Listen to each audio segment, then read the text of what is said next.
I truly believe the Ohio State Buckeye offense is about to go off this Saturday in Autzen. I think they're just scratching the surface of what they're capable of. I also think Chip Kelly now has been sitting on some cards that he is ready to play in a game like this. We'll talk about all that right now. Ohio State Buckeye fans, make sure you're locked in right here, baby. Make sure you're subscribed to the On3 YouTube channel. You got a massive game this Saturday against the Ducks. Got a lot in front of you when it comes to the rest of the 2024 season. So lock in here. Got a lot to talk about with your Buckeyes. Also, this segment, brought to you by our friends over at Prize Picks. Daily fantasy made easy. $5 in lineups gets you $50 in promo funds. We are blazing hot right now. If you want to fade us, be our guest. If you want to follow us, might not be the worst move. I don't know how long this heater is going to last for, but again, we'll ride it out together. Got a square for you a little bit later in this segment, so lock in for that. So why I think Ohio State is going to be so effective on Saturday isn't so much about Oregon. I think Oregon's a good defense. I think Dan Lanning is a defensive savant in a lot of ways. Like, that's where he comes from as a coach. However, the personnel that Ohio State has, and maybe more importantly, who Ohio State has running the show offensively, that's what I want us to focus on together here. Because so far now, Chip Kelly hasn't had to show too much. Like, he knows that Oregon was going to be on the schedule October 12th. He knew this trip to Autzen was happening. And so with that being said, when you play Iowa and you know that your players are better than their players, and quite frankly, it ain't even really that close. No disrespect to Iowa or no disrespect to a Marshall or Western Michigan. He's not going to show too much. And so what I said during our live show is the same way that I feel right now doing this segment with y'all. It's been appetizer after appetizer. It has been bread. It has been chicken wings. It's maybe been some other finger food, some sliders maybe if they wanted to get real fancy. But Ohio State and Chip Kelly have come nowhere near showing you the full entree. And I think in this game we see it. The entree that I want us all to focus on together in this game specifically is the versatility in the run game.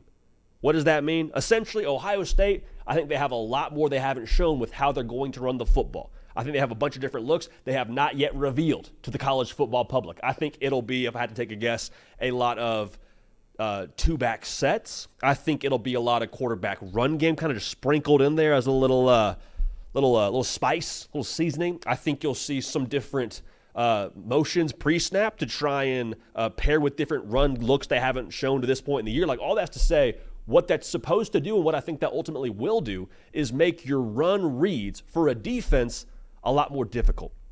Like, when the picture for you as a defense, if I'm reading the offensive line and I see something I haven't seen before paired with a run action I haven't seen before, I'm going to be a little bit slow to trigger on the run play. Because why? I don't know what I'm looking at just yet. I have to sort it out. I have to think. When you think as a football player, you're wrong. It's got to be all instincts, all right? And so for that being the case, I think Ohio State with Quinshon Judkins and Travion Henderson are about to get north and south with just even a little bit more daylight. That is advantage Ohio State and the Buckeyes every single time.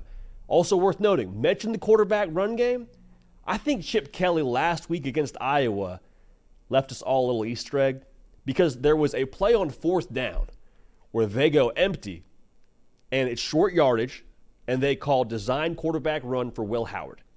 Why is that significant? Not because it was against Iowa, but because it was the week before you play Oregon, and they got to have a situation. And I think they would have, in some way, shape, or form, treated the Iowa game like a dress rehearsal for the Oregon game.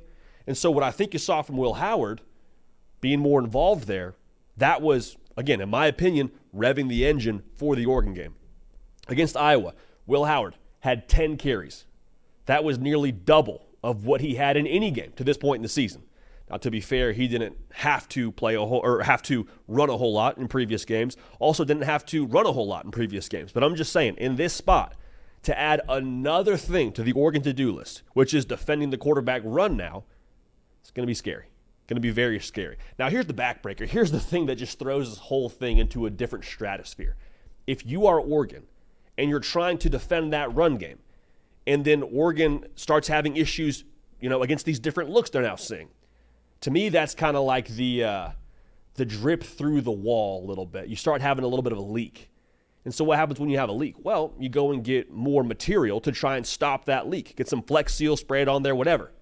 In Oregon's situation, you would add another defender into the box, whether it be a safety, whether you just play close to the line of scrimmage in general. When that happens, Guess what you don't have? More defenders on the back end to defend the pass. And y'all, we all have eyes. We've all seen Emeka Egbuka. We've seen Jeremiah Smith. Someone check that kid's birth certificate. If you don't give them extra attention in the pass game, they're going to win their matchup. And Oregon's got some good defensive backs. I 100% believe that. I mean that. They're one of the best secondaries statistically in America. But Jeremiah Smith and Emeka Egbuka, like those dudes are just different. All right, Carnell Tate, also they have to deal with him. All right, like Brandon Innes, also have to deal with him. So like, you go down the list here, I don't know how you properly apply resources to the run game and the pass game if you're Oregon. So I think the hope then, if you're Oregon, is to try and be a step ahead in the game plan. With Chip Kelly being able to sit on as much as he sat on, I think, to this point in the year, I don't like that. I don't like that matchup when it comes to how Oregon can defend Ohio State. So here's like my overall thought as I was putting this segment together, man. How long have we talked about Ohio State being so close, right? Like the Michigan game has been the talking point for the last couple of years. Ohio State, they get to that game and it's essentially for a spot in the college football playoff, and then they fall short. And then every single year, people like me during the winter months sit here and say, man, Ohio State's got to figure something out. They got to do something.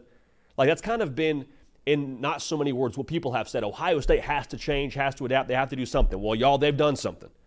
They went out and got a quarterback. Didn't have to. Kyle McCord doing what he's doing at Syracuse right now. They didn't have to go get another quarterback.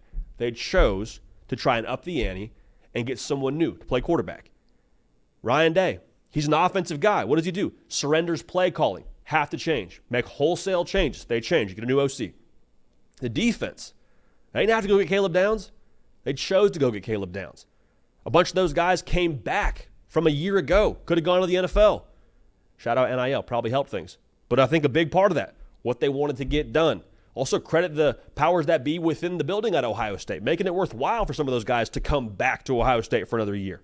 I think that matters. So all that's to say now, I think we have officially frustrated Ohio State to the point where they have chosen change. Quinshon Judkins, they didn't have to go get another running back.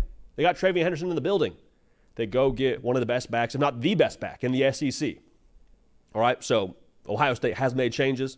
I think it pays off in a big way in this game. Our prize pick square that we love in this game, man, Jeremiah Smith, his number is 69.5 receiving yards in this game. He has cleared that every single game this season.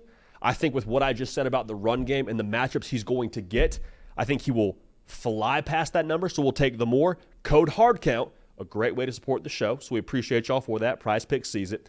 Code HARDCOUNT, when you play $5, gets you $50 in promo funds. We've been hot, fade or follow, but again, we love that square in this game on Saturday night. We appreciate y'all. We love y'all. Subscribe on your way out the door. We're going to keep this party rolling.